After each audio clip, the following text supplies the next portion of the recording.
Hello everyone, welcome to my new YouTube channel. I am the one with the donkey and I want to take you with me on my journey developing games with Unity. This video kicks off a video series where I'm going to show you the development of my first little Unity game, which I name the Iron Ball game. This being said, let's start. Let's begin with the game idea. To keep things simple and achievable, I decided to start with a very small game. But why a small game, you may ask? Why not the next cool RPG? Well, to say it short, I already learned it the hard way. I think everyone who starts developing games already has an idea of a dream game in mind, inspired by iconic titles you might play. If it's an adventure game like Monkey Island, a simulation, an RPG, an indie game, it doesn't matter. All of them have great game mechanics and graphics, and this is what you want, right? I'm no exception here. Nevertheless, reality kicks in and I quickly realized that certain techniques are far beyond my skills, at least for now. So instead of developing the next unfinished prototype, this time I want to create a game that makes it over the finish line and that can actually be played by other people. Yay! My plan is to stay motivated by finishing a game, learning new skills, sharing my experience with you, and then move on to the next game. Back to the game idea.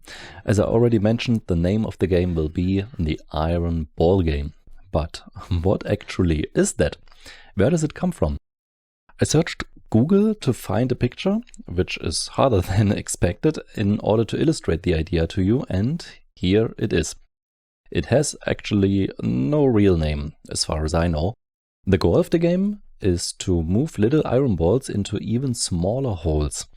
The back of these games was usually made of plastic, cardboard or wood and had some punched out holes to keep the balls in position, once you finally manage to roll them into them. If you shake the game too much, you start from the beginning because already placed balls will fall out the holes. The picture of the game you see, by the way, is from the 50s. In the late 70s and 80s, a more sophisticated version developed the idea further and was very popular. They were called Tommy Pocket games. If you actually remember them and get nostalgic now, I put a link to a nice retro article about them in the description below, just for you. But back to the original, we will focus on it takes not long to play them, even if you are an experienced player, but they were fun and this is exactly what I was looking for to make first game out of it. Let's head over to the features.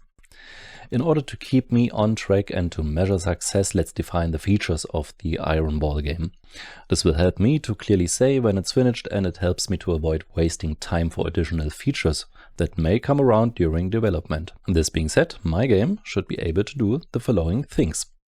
Executing. So, starting the game.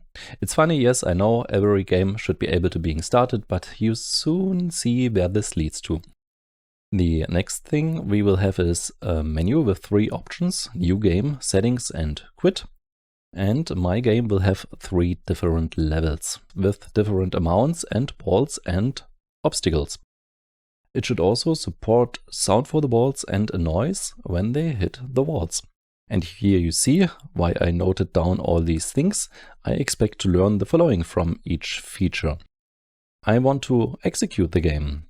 This assumes to actually compile an executable game. I want to build the game for PC. I want to have a menu, so I learn to build and utilize a menu in a game. And the reason why I decided to make 3 levels is because I want to learn how to switch between levels. And fourth, the sound. It's easy to say, I just want to learn how to implement simple sound effects. Let's come to the roadmap of this project to see what you can expect from this series.